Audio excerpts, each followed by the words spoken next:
So India needs to invest on its human capital is the thought that we will that was spoken out clearly. My next speaker is Dr. Sameer Brahmachari. A huge round of applause is already here, but I'll just introduce him. Is a distinguished professor and is a J.C. Bose National Fellow, Chief Mentor, Open Source Drug Discovery, Academy Professor, Academy of Science and Innovative Research Scientist, and Founder Director, CSIR. He's also considered his exceptional contribution and is bestowed the title of Open Source Guru for conceptualizing and mentoring India's first crowdsource initiative, Open Source Drug Discovery. Can we have Professor Brahmachari, please? Thank you. Thank you, Gujarat, for inviting me to your vibrant Gujarat 2015.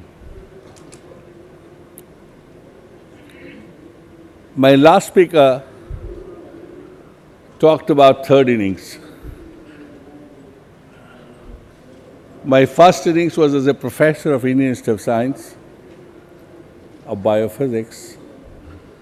Then I went to Delhi to establish genomics in India in 1997 and spent 10 years as founder director of Institute of Genomics.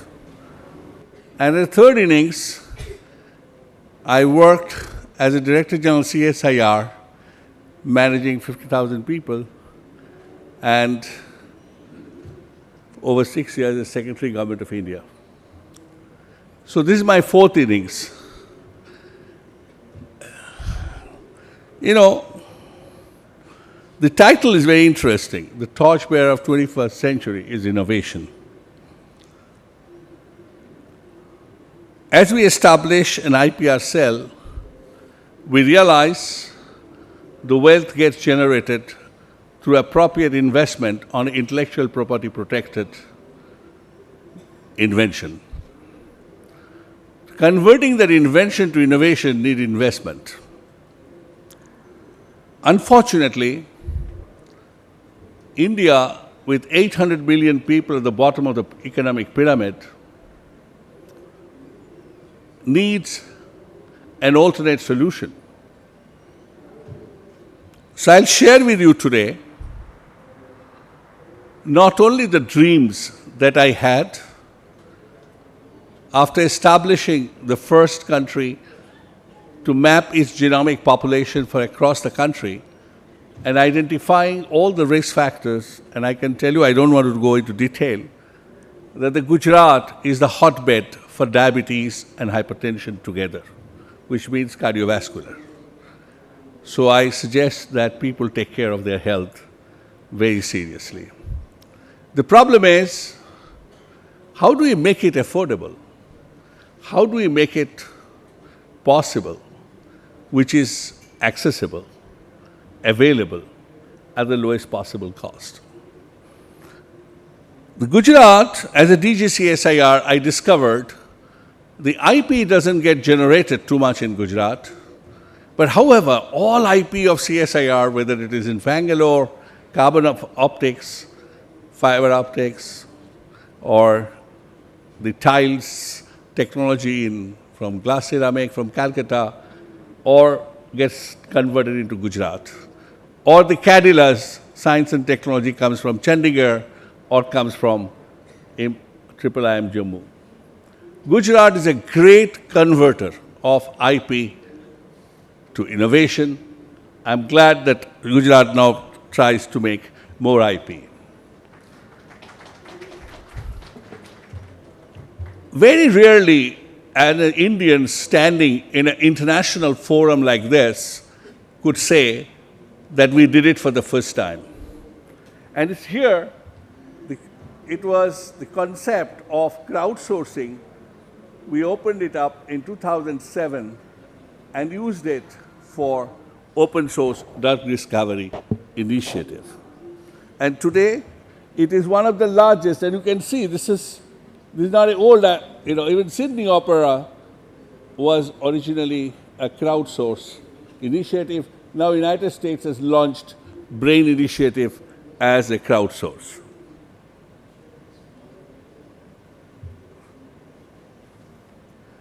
What is interesting, the first paper on crowdsource in PubMed appeared in 2008 with our discovery of open source drug discovery initiative. And today, in 2014, it is hundreds of papers are being used. As I said, very rarely India, sitting in Indian science, doing in Indian soil, could have the courage to say, first time in the world. I'm glad that I enjoy that privilege. Open source drug discovery is a unique model by which you create a transparent method of drug discovery. One of the reasons is it follows very similar model of Linux for the computer or human genome sequences, what has been done. It's the fourth paradigm of science in action. The reason is a disease like tuberculosis will kill this evening 1,000 people in India. And therefore, it's very sad that last 47 years, we don't have an effective drug, new drug discovered.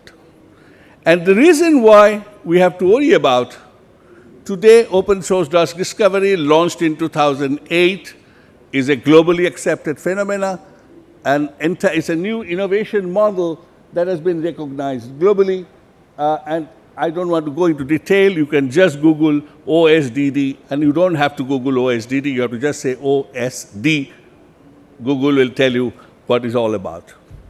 The UK NASTA report shows that this is one of the most innovative, including the nano comes in efficient, and Aravind Eye Clinic, Jaipur Food. It is the most innovative, low-cost, inclusive model of innovation. Why? Why we need this? The reason is AstraZeneca, the country Sweden, which had so much of passion for tuberculosis, established the institute in Bangalore in 1984, has closed down. And it was exclusively for tuberculosis. So therefore, the problem is hard. Even Astra could not do it in 30 years. And they decided to withdraw because it's not financially beneficial. The reason is, being a member of the Human Genome Council, we take a lot of pride that the price of genome sequencing has come down from $3 billion to $1,000. And you can get your genome done, analyzed in $3,000 now. Whereas the drug discovery has moved from $100 million to $1 billion. It doesn't make sense. There's something wrong somewhere in the mathematics.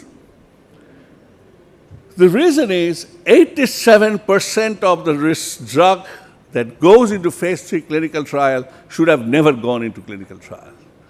There are bad discoveries that moves.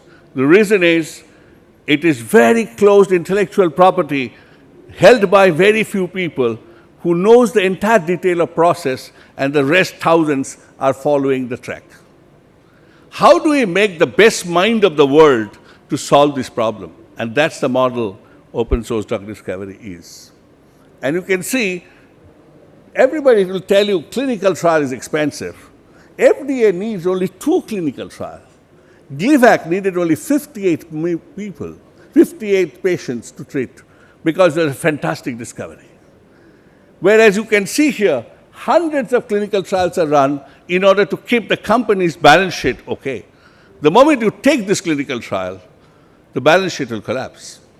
Knowing very well, the CEOs known, because 20 years back, the CEOs of these companies changed from pharma leaders, great scientists, into only finance people. So therefore, we have submitted our healthcare into such a complicated situation. Even the developed nation, the United States, Canada, heavily depends on the generic drugs that are made in India. New discoveries are falling off. And in this case, the drug discovery is prohibitively expensive, and nobody is interested in a drug whose market is so small, because 4 rupees drug you have to treat per patient per day for tuberculosis for 9 months. Who worries about? Who is interested in it? Therefore, the problem is very serious, and we cannot ignore it. The reason is, if the intellectual property is strong, affordability decreases, the price goes up. As you know, hepatitis C treatment, $84,000. Who can afford it? And therefore, the question is, how do we make it different?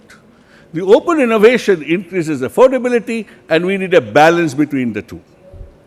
The conventional cycle is where the investment comes in as you propose it. But unfortunately, no investment is flowing in when it comes to poor man's disease or neglected disease, tuberculosis. But the tuberculosis is no longer a disease restricted to the poor countries. You have seen the case of Ebola, how it can destroy the economy of a developed nation. All it has to do, a couple of multiple drug-resistant people have to fly across Europe to Canada, land in Toronto, and then Toronto hospitals will recognize lots of MDR, multiple drug-resistant TB, and New York City gets affected, and therefore, whole world wakes up. We don't want that to happen. How do we solve this problem? Look at the innovation cycle. The pharma innovation is one of the worst situations, as the report came from 2014 report of Ernst Young, I think. And in this, actually, who is innovating? If you look at the innovation cycle, the first part, the pharma is very little, academia and government spends a lot. Then the discovery and the preclinical, and as we progress, government vanishes and everything goes into the hand of pharma. My argument is, when it comes to neglected disease, it is necessary that government stays on. And I'm very glad that Canada announced some of the open innovation program after we initiated and with the success of ours. Therefore, if you want to do the things the same way, it doesn't work. We need brilliant minds, and pharma is not there alone. Can we bring all together? And when you talk about inclusive innovation, you actually tap beyond the boundaries, and if you can crowdsource the talent, and that makes a difference. So therefore, all programs in which you can actually make a difference is where you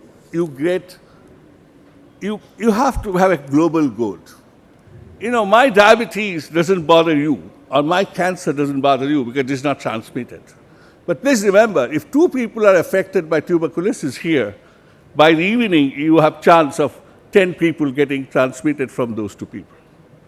And this is remembered. So therefore, a tuberculosis, Ebola are the ones one needs to worry about. Infectious disease is what one needs to worry about. So if you look at,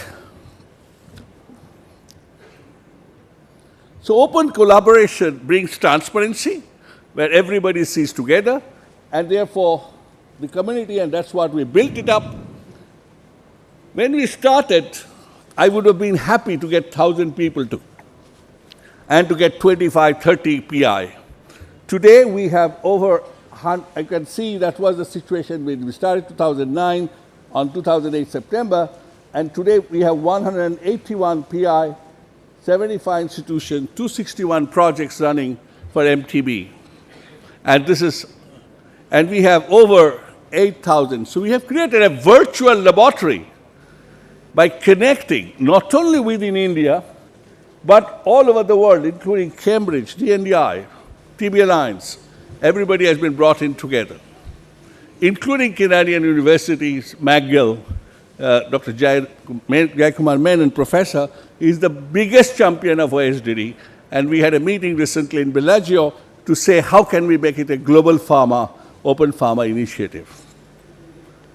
What is the idea of this? The innovation takes place in the left-hand space, where the whole crowd participates, and the right-hand space, you combine the companies and the contract research organizations. So we have dovetailed the process-driven activity to innovation activity with Jubilant, Anthem Bioscience, Premers, Enzymes, GVK Bio for clinical science, then Tata Chem for chemicals, and various companies. We have also got TB Alliance for USA, so we have MMV, we have DNDi, and then we have Royal Society of Chemistry and various other companies, and including we have intellectual property protection from Spice IP, as well as Australian organization. Today we have over 100 laboratories, 15 CROs, and we are very proud to say we have been able to move all the way the first clinical trial 3-drug combination clinical trial in collaboration with TB Alliance in Delhi, the first center and the first time a multi-drug resistant TB treatment has. So we have moved through the whole pipeline. What is additionally we have created is about 1,000 students have learned how to do in silico drug discovery modules, experimental work, and this is our achievement in the process. It has collected 181 PI, I cannot show. All my job was to chief mentor it. Dr. Tom Blandel, FRS, many Shanti Shuru Bhatnagar awardees, fellows of the National Academy are part of this. And what is backed up is by 8,000 plus students across the country who participate in these projects. What I learned that short-term versus long-term, incentive works as a short-term, but motivation works as a long-term. So the transforming India and worrying about 800 million people and how to make life affordable, how to make their life better, how to make their healthcare affordable, accessible, we need to motivate our scientific community and the research students to make a difference. And we need to do it together.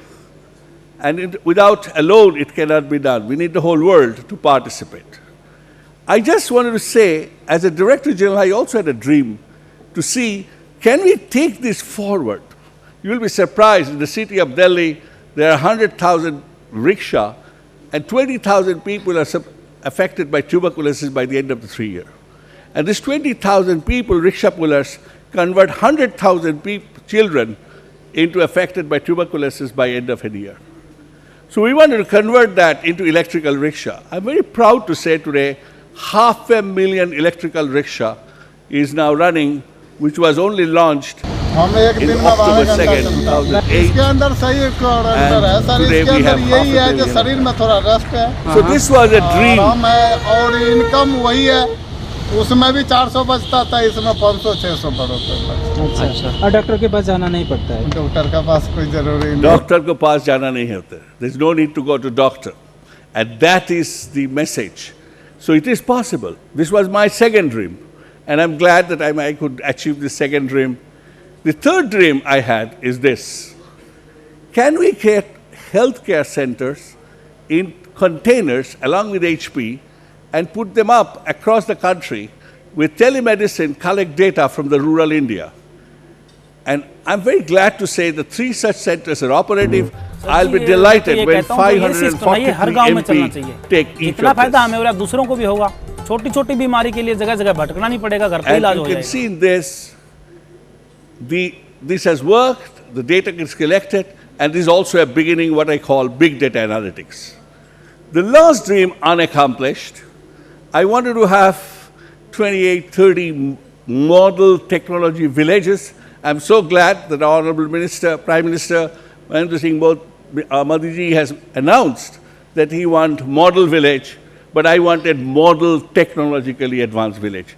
Take all technology available from DRDO, from CSIR, from DSC, or whatever, any industry, and bring them and create a technology village. But unfortunately, this is still remained unaccomplished as I demit my office. All I want to say that in a land, art provides very well statement, enough satisfy everybody's need, but not every man's greed. We need to share. We need to make sure that we share knowledge, share space, share wealth, and make a difference. And when it comes to health, I believe we need to have a balanced view as a health as a business and health as a right. Thank you very much.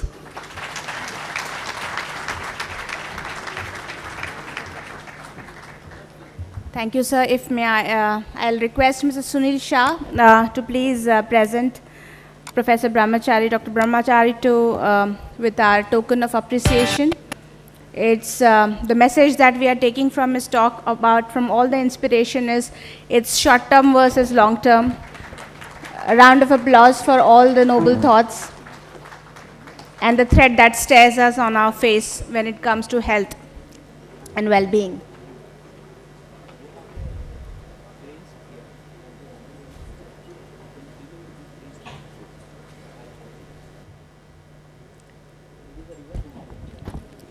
Thank you so much.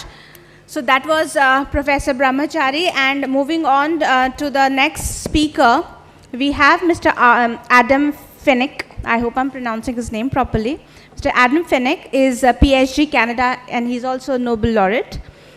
He's a director, Climate Lab, University Prince Edward Island Climate Research Unit. He's worked extensively in the area of climate change since 1988, starting with the IPCC First Assessment Report. He has edited 7 books on climate change, most recently as editor of the International Journal on Climate Impact and Adaptation Science. Dr. Finnick has taught at the University of Toronto since 1998 and lectures regularly at universities across Canada and around the world. Can we have Dr. Finnick here? And he is, we can, Sunil Shah tells me, Mr. Sunil Shah, he's the only Nobel laureate that we have in Vibrant Gujarat. So a huge round of applause for Mr. Finnick. So the stage is yours.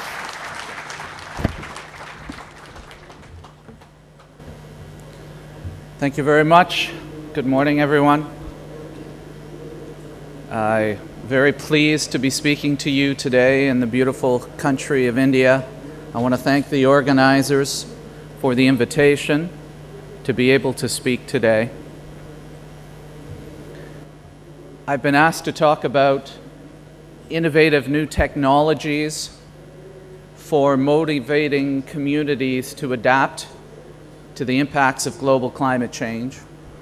There were many esteemed speakers yesterday talking about the great opportunities that are facing India over the coming years from countries around the world, and virtually every speaker spoke about one of the vulnerabilities or one of the risks to the success of India might be global climate change. Now, India's esteemed aerospace scientist, Dr. Mishra, sitting in the front row here, he approached me this morning. He was a little skeptical and saying, does global climate change, is that really going to, is it a risk to the survival of the human race? And my answer was quite definitive, no. Climate change is not going to threaten the survival of the human race, but the human race does not just want to survive. The human race wants to thrive. And India wants to thrive. And to thrive, we really need to understand the vulnerabilities of our economies to climate change. To thrive, we have to understand the impacts of climate change. And for our economies to thrive, we have to understand how we can adapt to the changes that are occurring in our climate. Because I'm here to tell you today that yes, the climate is changing, and it will continue to change into the future in such a way that influences not only our economic factors, but also our natural factors that are important for our success as a human race and as a country.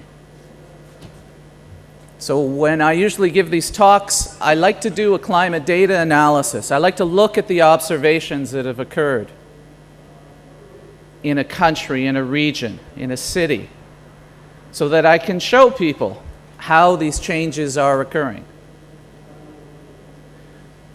So I'm going to ask everybody in the audience who is from Ahmedabad over the last 30 or 40 years, if you could put up your hand. Are you from this area? This city? Okay, it's not too many, about 30–40%. But I'm going to ask several questions to you directly. Well, let's just start with one. For those who are in the audience and they're from Ahmedabad, and for those who want to venture a guess, I'd like you to put up your hand if you think that the temperature, the climate of Ahmedabad has been getting warmer over the last 30 or 40 years? Put up your hand. There's a lot of hands in the audience. How about those who think it's been getting cooler? Anybody think it's been getting cooler in Ahmedabad? There's always one. No, there's quite a few actually. They think it's been getting cooler. Well, how about those who think that there's no change? No change at all. Okay. Well, I've looked at 40 years of climate observations that are occurring here in Ahmedabad. So you can read this chart along the bottom. It's going from the year 1975 to just last year, 2014. So this is very recent analysis. And you can see that the climate goes up and down year to year, but that the overall trend has been increasing. And that increase over those 40 years has been 0.9 degrees Celsius. Now that may not sound like very much. To climatologists in the field, they'll think that's quite significant. 0.9 degrees Celsius is almost 1 degree Celsius. It does not sound like very much, but the impacts of that are quite significant. In North America, it was only 6 degrees cooler than it is today when we had an ice age and we had kilometers of glacial ice above our heads. So these small changes in the annual temperature can have very significant changes in our economies and in our ecology. What we're looking at here is that same length of time from 1975 to just 2014 of last year. And what we're looking at are the number of days in India in which we had, well, sorry, in Ahmedabad, in which we had very extreme temperature.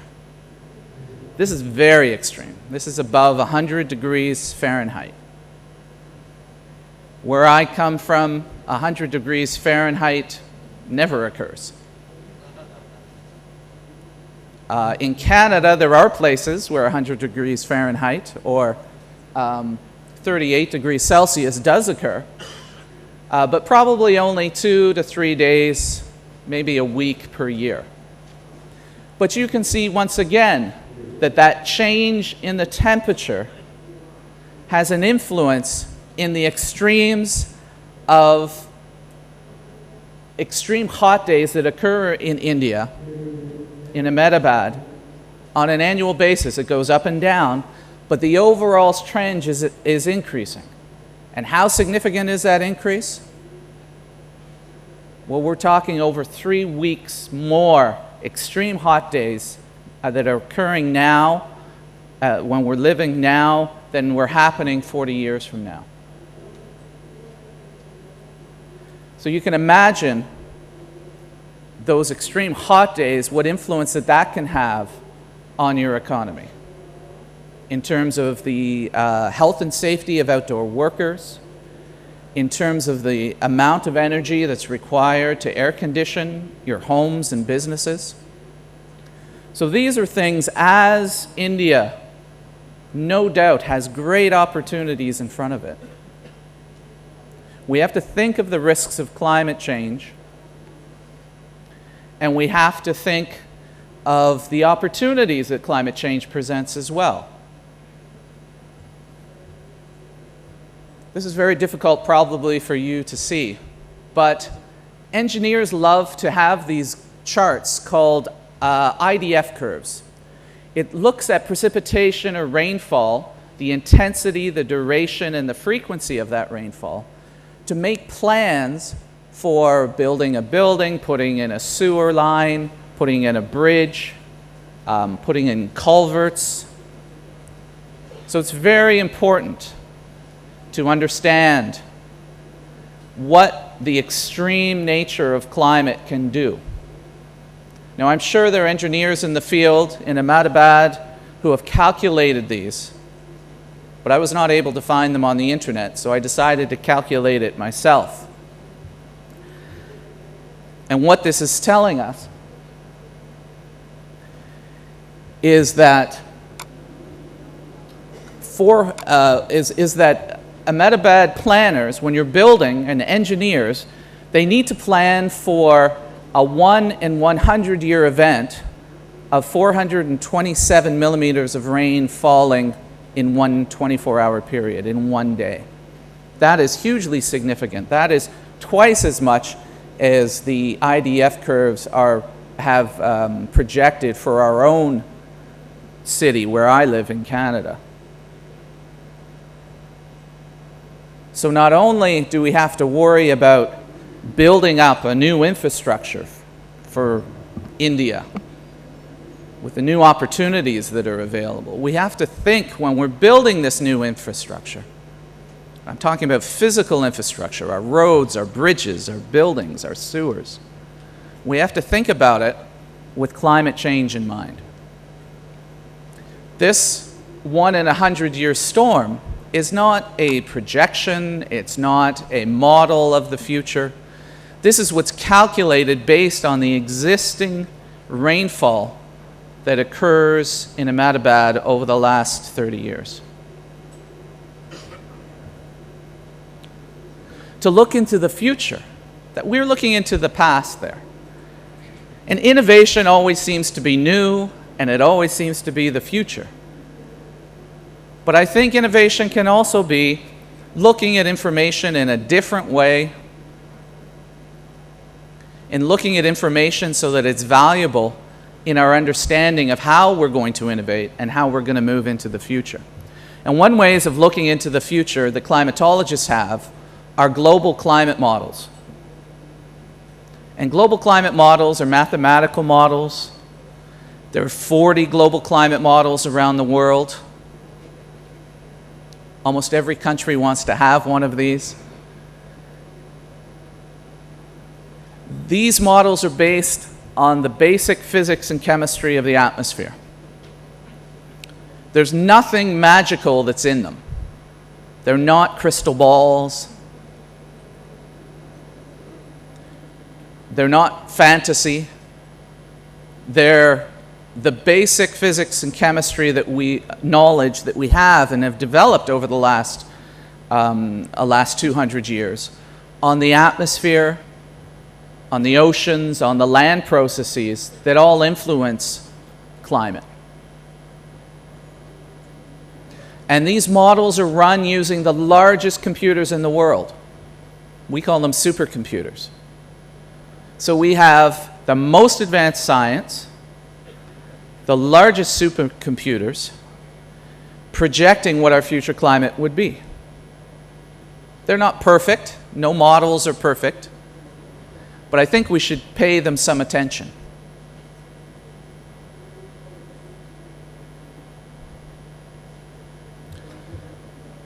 I did a quick analysis looking at the models don't just look into the future, they also look into the past. And so we can do a comparison between what we've actually observed on the ground and what the models have back projected. And so we can compare observations in Ahmedabad with those 40 global climate models. And if we had a perfect model, it would be right in the center of that bullseye there. And you can see there's no models there. So the models are not perfect. Some are warmer, some are cooler.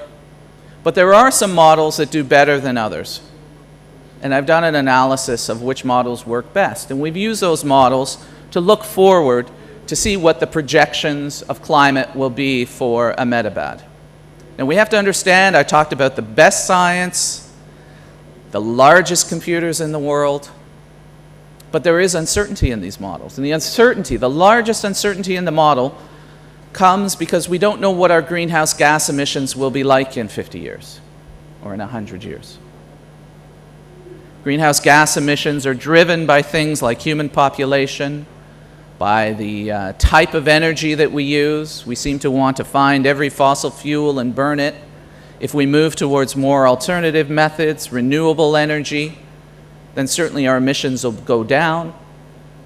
And it also depends on what type of an economy we have. At the moment, we have a greatly integrated economy which is really wonderful for alleviating poverty, but it's not very good for the environment.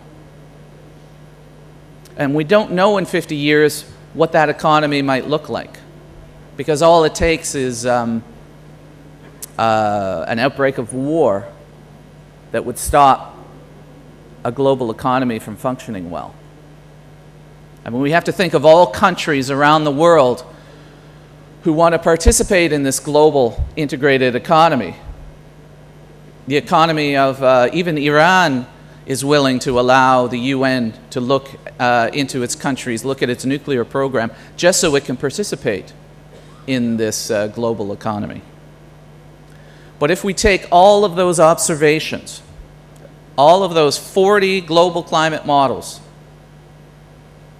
and we look at whether or not there's going to be high global greenhouse gas emissions, medium greenhouse gas emissions, or low, you get this wide range of future projections.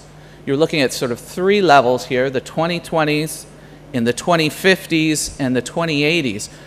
But what you can see is they're all showing increases in temperature. So our most advanced science, every single global model that we have around the world is telling us that we're going to have an increase in temperature. And there are approaches that I take to look at these various approaches, these various projections.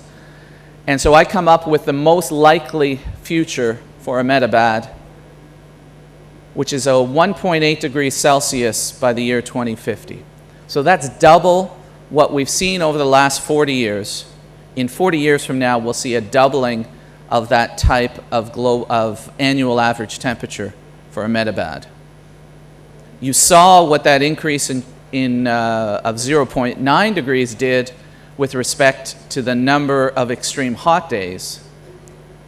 You can see that as we move 30 and 40 years from now, that there are some great risks and vulnerabilities that we need to start addressing.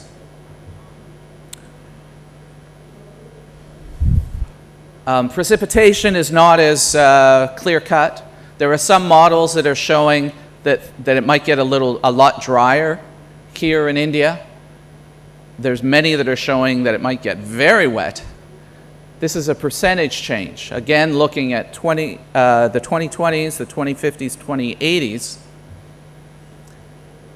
But I'm here to tell you that the most likely change that we're going to be looking at is about 20%, 22% increase in precipitation by the year 2050. And if you remember that IDF curve I showed you, that only means there's going to be an increase in those extreme values that needs to be taken into account in future planning. So I'll put this behind the innovation of looking at the past and the future climate, and this needs to be done, I think, in every city, in every country, in every community around the world, so that you get a good understanding of how climate has changed, how it influences your economy and ecology. But we have some conclusions that we do anticipate a 1.8 degree Celsius increase in temperature by the 2050s and a 22% increase in precipitation. But I'm really here to talk to you about an award that we received from the Massachusetts Institute for Technology for an innovative technology that we developed that we call CLIVE, which stands for Coastal Impacts Visualization Environment. The province where I live, Prince Edward Island, and we're going to see some nice images of that in just a second, is a beautiful island, but it's under threat from coastal erosion. Gujarat is a province that also has coastlines and is undergoing erosion issues. So the technology that we've developed is to really be able to visualize these changes in such a way that we can motivate communities to understand the seriousness, as well as to get them motivated to adapt or protect themselves from climate change. So if we could show our short video, we have a 2-minute video to show what CLIVE is all about. If we could lower the lights and turn the video on, please. Welcome to Clive, Coastal Impacts Visualization Environment. Prince Edward Island is Canada's smallest province, famous around the world for its pristine beaches and as the iconic home of Anne of Green Gables. But those fragile beaches are threatened by coastal erosion and sea level rise. The island's coasts are especially vulnerable due to their composition of sand and sandstone, the rising sea levels, and the increase in the number and severity of storm events.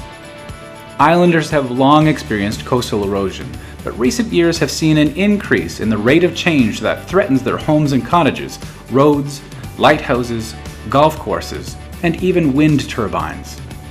Clive is a new analytical geovisualization tool created by researchers at the University of Prince Edward Island's Climate Research Lab and Simon Fraser University's Spatial Interface Research Lab. Using 3D game engine technology adapted to serious scientific communication, Clive enables citizens to interactively fly around and view the province of Prince Edward Island at all scales, while manipulating scenarios of change over time. During the summer of 2014, Clive toured 8 communities across the island, allowing citizens to manipulate a 3D map with a video game controller to explore sea level rise over the next 90 years and its impact to homes, cottages, roads, and communities. Islanders shared ideas about how to best adapt to these conditions, and through Clive, view local areas that might be affected.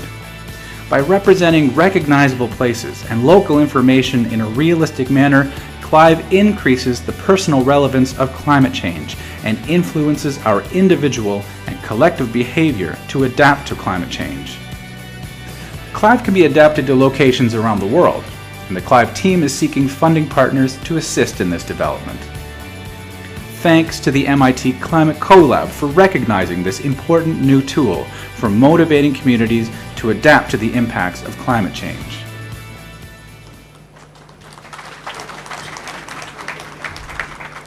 We are now working with Los Angeles, the city of Los Angeles in the United States, and developing and applying Clive there. And we've had interest all around the world for the application of Clive. So hopefully I can come back to India to continue this application. So the innovative lessons are quite clear. You've got to use all the resources that are available. You've got to show quantitative impacts. People don't want to hear that, oh yeah, things are going to get warmer and it's going to get wetter. You have to tell them exactly by how much. You have to show those impacts in a meaningful way. You have to show how it's going to affect the bottom line in dollar amounts. Most importantly, you need to attract people to get them where they can understand things, and that's usually through visualization. You know, I can stand up and give these talks, but people will tune out. But usually people like to see things and to immerse themselves into a video game. And this really leads to, we have scientific evidence that shows that these video games do motivate action and adaptation to climate change. And make sure you're utilizing all new technologies that you have. Thank you so much for listening. Thank you, Dr. Finnick. Can I request Mr. Arvind Chinchore, he is a former head Reliance Innovation Foundation, to please come on stage and present a memento of our appreciation. A round of applause. I think a lot of valid points and the threats that are staring at us. For everybody, can we have the teachers from the Balwadi, please? This is an initiative which is, Dr. Finnick, can I just request you to stay here, and Dr. Mr. Chinchore. These seeds or the grains are given to each of our speaker, and this in fact will be presented by the speaker to the teachers, who will be then again giving it to the Balwadi, which are the children who will study as a part of the midday school. So I think great initiative, and can you please present it, and a round of applause for a noble thought. And I think innovation goes in every possible way. So the next speaker, Mr. Saxena just told me that we are running out of time and we are a little off schedule. So the next speaker is Mr. John Davis. He is the Vice President, Intel Corporation, and General Manager, World Ahead program. He is a highly decorated with 2 prestigious individual achievement awards from Intel and winner of the Latin Trade Bravo Award for 2010 Technology Leader of the Year. Can we hear it for Mr. Davis, please? A round of applause for Mr. Davis.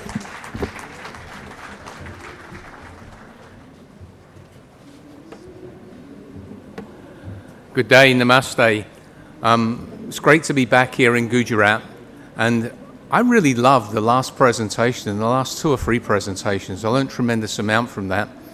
I want to give you a slightly different lens that I think will complement what the previous speakers have said.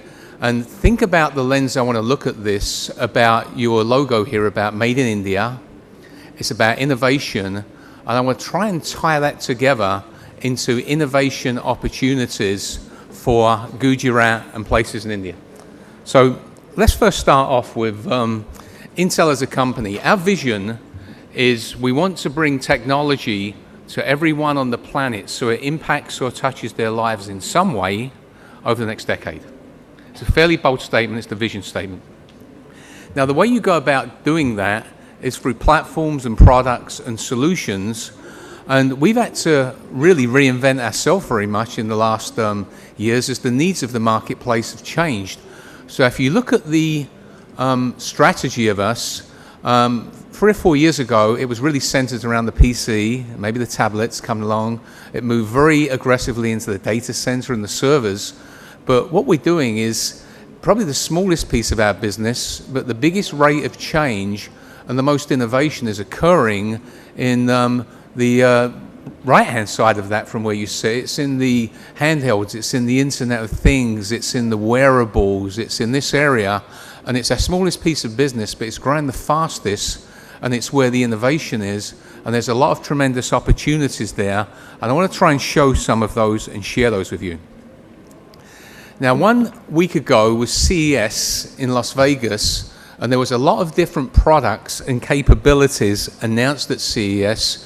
And I want to try and wrap a lens around them to show you where local innovation can take these from being platforms and pieces of hardware into local solutions that your businesses and your people want. So if you look at each of these, the client side, we talked about 5th generation core, where you get down to 2 watts rather than 7 or 8 years ago, these were 35 watt processors and much slower. You're getting much smaller and thinner type devices. But if you then move across to the wearables, this is Brian Kruzanich holding up a button on wearables for IoT. So where's the innovation opportunities around that? You may find, for example, the end product looks like a button, or it looks like a wearable, some kind of wearable device, or it's on a ornament or a piece of jewelry. But this is a developer's board. This is a Galileo board where you actually develop for this. It will be a Windows, Arduino, it can be embedded. You'll use these to develop the products. All your development can be done on a board like this, and then take those into a wearable, this button. But what is it used for? Is it a computer? Is it for fitness? Is it for healthcare? What is the usage of that? And there's a tremendous amount of innovation that goes around delivering, making that software locally, making that capability locally, understanding the local needs, and taking that to marketplace. So big opportunities for employing our young people in that area. Look at the thing there that looks like a USB. Actually, it's not a USB, it's this. It's a PC on a stick. This is a Windows 8.1 PC. PC on a stick. Have you ever seen one quite as small as that? It's an HDMI port, goes into the back of a digital TV. So I can stick it in the back of that and have a computer. What are we going to use that for? Is it for display? Is it for, many countries are doing massive reclaiming of the spectrum to move to digital TV. As you do your digital TV, can you have internet and plug a device like this in, Bluetooth to your keyboard? And there's many, many, many different types of usages around this. So as well as could you build this in India, I think the bigger question is what about the software around it? What about the usages around it? How do you use it for digital TV? What's the services? I think there's a tremendous amount more money and value added and local software and local capability needed around that device. Let's look at another one that Brian announced at CES, a week ago. He talked about the human interface, he talked about real sense, and he talked about the security of a computer being where you could use your face or your fingerprints or your voice, and the example showed was in the face. That could be used for security in many, many different areas. You see all these shows on TV where the face and the retina, activates things, and it's your own unique biometrics. Can be done very, very easily here. You do some of this in India anyway on your national ID program. The fingerprints that get done, we actually help build and design some of those readers. But this is a much more sophisticated level of security in there. People tell us computers are very hard for the physically disadvantaged people, can't move their limbs so well, eyesight challenges, speech challenges. And what we've done here is make a developer's kit, a real sense developer's kit, where you can develop the human interface for the voice, the sound, the image, the gesture, the touch, the visuals, and each of those becomes your human interface with the computer for different areas of security or capability of the user, but you need to develop it. There's a lot of software that goes around this. There's designing the human interface for your specific target market or target usage need. And I think there's a tremendous amount of innovation that goes around this. This is where I think not just the building the platforms, but the making them into products. Make from building hardware, yes, but take it into making solutions, making services, making products that people need. And I could do this for each and every one of these products that were shown at CES just a week ago. What's the opportunity for everyone? You see in the bottom corner here, you see there's boys and girls there. I'll talk a little bit about that. It's how do you bring the girls more into this, bring a higher level of desirability in math and science there, but make it so that we're designing the applications and the capabilities that the girls and ladies need more in IT, and that's a big opportunity that can be done, needs to be done. So that's some of the opportunities. Now, I want to talk about reaching everyone because this is absolutely critical. We have a program that I run called The World Ahead, and what this does is it's there to try and put the programs in place, the pieces, to reach everyone on the planet with technology. And the fundamental, it's like 4 legs on the table. We think about access, that's devices, PCs, tablets, phones.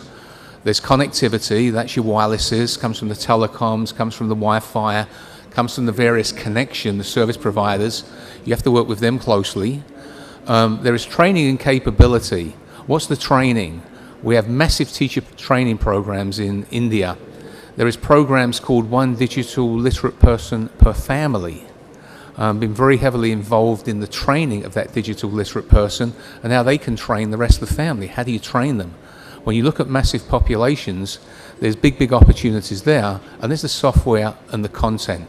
So as you look at MADE, think about the platforms, the connection, the training, the literacy, and the content that runs on them, I think is the lens to look around these, because each of them needs its own local innovation, can be done in Gujarat for local people, and local capabilities to make them into true, finished products and platforms that people need and benefit from. So if we look at realizing the vision of Digital India, I think it falls into about 3 or 4 pieces, which is I want to bring this to every citizen, I want to empower them, and I want to bring the government services on demand. This is when we've talked to the government. We want to be able to do this for all of the citizens in India. Now, I sit on the ITU Broadband Commission, and we tend to look at it this way because the ITU Broadband Commission is made up of many people around the world. Sam Petroda from India sits on that. He's one of the top advisors. There's about 25 of us. And as we look at this, we look at how do we reach people with internet? How do we connect everyone?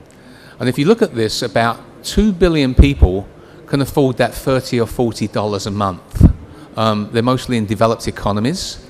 And if you ask how many in India can afford the $30 or $40 a month, it's probably 2, 3, 4%. That means most can't. About 2 years ago, we realized and worked with the telecoms that you could actually do exactly the same that happened to the voice phone with prepay and bring it to broadband and the internet. How do you get 400 megabytes download for 50 rupees? How does that become a profitable business for the service provider? And that takes this into about the 3rd billion of people.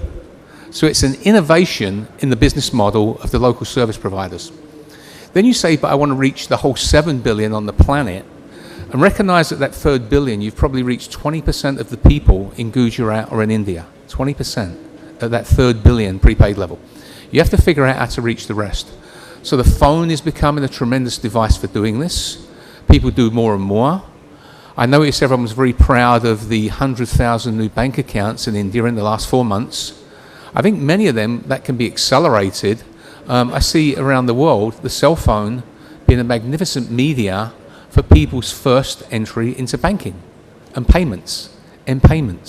All over Africa, you see it in much faster growth in the developing economies than you do in the developed world. So the use of the cell phone, that drives down. Now the other areas is what I call innovation in government application towards reaching the people. Government policy, perhaps, is the best word. Innovation there. And this is where I spend a lot of time in the Broadband Commission with telecom regulators on Universal Service Fund. Countries like India, I think, collect well over $1 billion a year, sell the 3G license fees for multiple billions. Can that go back into connecting the people? It came from the telecoms. Can it go back into connecting much more people for much more customers for the telecoms, which in turn drives the economy, which creates a much more vibrant economy, which creates more taxes and more people engaged in the economy. So there's an innovation in business model, and there's also a sharing. I've seen some of my best examples of ladies in a village with 2 or 4 computers, being the bank for 1,000 villages, being the government service provider, the licenses, the registration, the ID for them. And I've seen that all over India where the ladies do this, 2 or 4 computers, banking services, government services, training services for people all over India. That's an innovation in terms of business model between the government, the private sector, and the local people to reach this bottom of the pyramid. So a lot of room for innovation there and a lot of jobs. And I think in this, the rural model employs tens and tens of thousands of ladies, which are female entrepreneurs delivering internet services and government services and banking services to the people in their village. So it's another area where innovation can create jobs and create jobs equally across boys and girls.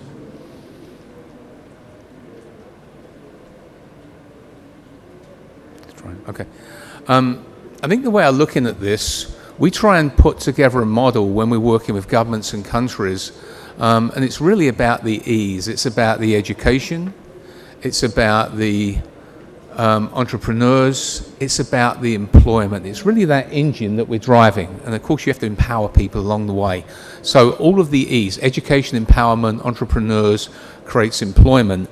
And I'm trying to put that lens around this from a platform point of view, a software point of view, a services point of view, a business model point of view, a government point of view, a private industry working with the local communities point of view. Innovation is needed in all of those, but it's the EEEE model that we try and think about. It needs local content, local software. If I Google on an Indian site, I see sites in Hindi. I think on the Google site, there's about 9 different languages come up in Indian, and you have to write applications for each and every one of these for that particular part of the community that needs those languages and that capability. Tremendous amount there.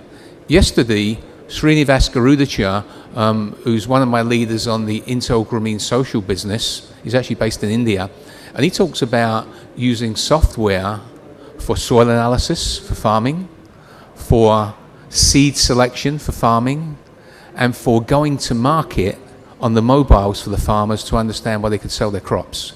We've seen dramatic reductions in the cost of fertilizer by applying the right amount, by testing the soils on a tablet. And we've seen dramatic increases in yield and the ability to take the product to marketplace just by using IT. That's done in local capability by local people to take it to marketplace. That was spoke about yesterday. Now the girls and women, more than half the population of the world. This has been an area that we've put tremendous amount of effort in Intel. I sit on the United Nations group with ITU, the Broadband Commission, and one of the working groups, one of the Millennium Development Goals, is about empowering girls and women. There's actually two of them that way. But it's bringing them into the community here. So what we do here is we look at education access, equal access to education. It's critical programs there.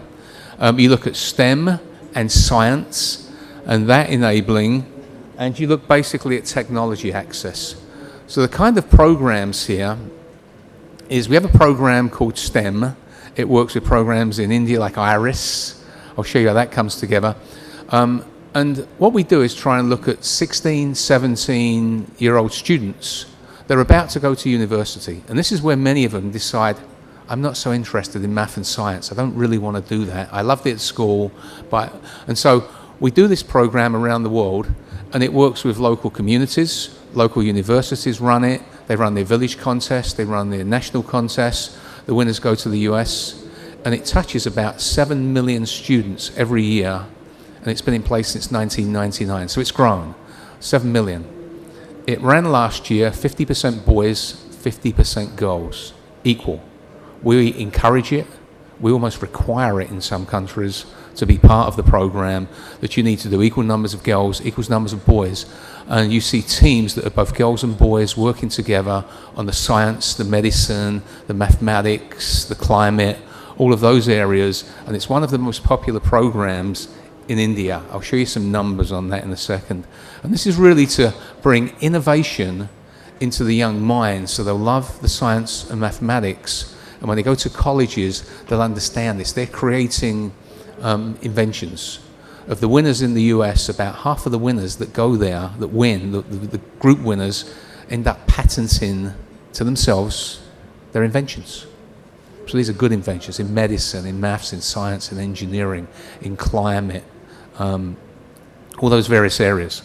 So big programs in that. This really shows some of those areas and the way that a private company can do this with the local academic groups in India, the local governments here, and a number of different other private companies. Microsoft has programs like this, Cisco has programs like this. Many of them have along these lines, but it's the cooperation with a private industry, with the local universities, the local governments, the local education system. So you look at this. IRIS is really that STEM type program we've talked about. ISEF is the Science and Engineering Foundation I talked about, the 50% boys, girls, the 16, 17-year-olds, encourage the love of maths and science. Many programs on teacher training, many programs on Intel Easy Steps. That's digital literacy for people that have never seen a computer or a tablet before. What do you do? How do you use it? What kind of things can you do with that? And when you want one digital literate person per home, per family in India, that's one of the main ingredients that helps that.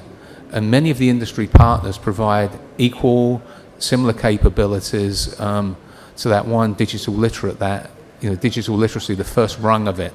And so that's a critical area as well, because it encourages throughout the I'm just learning up to I'm an advanced student and do I love maths or science or STEM, encourages that engagement in that. So you put programs around that. And if you look at some of the numbers there, this was at the end of 2013, but about 2 million teachers today have been for IntoTeach, means to use computers or tablets in the classroom, 40 hours of training, 2 million. I think in Gujarat it's about 1.2 lakhs, hope I've got that right, 120,000, about 1.2 lakhs of teachers have been through this, and they are there to make a lesson plan so they can stand confidently in front of students that grew up with technology when the teachers probably didn't, many of them. How they can use it in front of the class and manage their class and not be afraid to use that technology. So there's programs like that. ISEF as regions here in Gujarat, the various different programs, the girls and women programs, 100,000 women impacted through the girls and women empowerment programs. This is an India-wide number. as part of that. So many different enabling here. And I think the critical thing is, how do we turn that into innovation?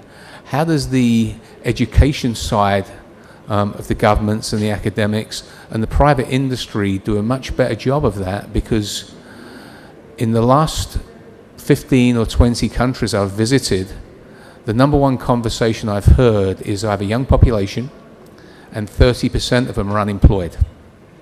And then 10 minutes later I hear, but we don't have enough content in our own language and enough capability. And I think what we've got to do as an industry and a government and as an academics, learn to put that together better so we create the jobs for the youngsters, create the jobs for the people that grew up with technology so they can create and innovate and add that value. And these are just a few of the building blocks around that. Last one, this is a history of programs that we've engaged in Gujarat. I was here about 2.5 years ago. It's the last slide. It was about 2.5 years ago. You see your then Chief Minister then, we was talking about manufacturing kids' PCs in Gujarat for India and surrounding countries. We were talking about enabling software and various different areas. And each of them is around programs where the industry can work with the governments, with the local people to add manufacturing, software, services, enabling, creation. And I think that's really the area that is going to drive the employment of the youth. We've got some great programs in Gujarat. We love working here. I think this is my 3rd time back here. I was here 2.5 years ago. And we have a team. We have people actually moving into Ahmedabad, sit in the back of the room there. And they're anxious to work with you to see what we can do on innovation, particularly putting some of the youth to employ them. Thank you so much.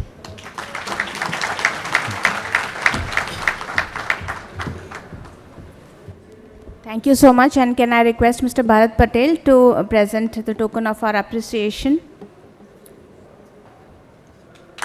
Thank you so much. Thanks a lot. So,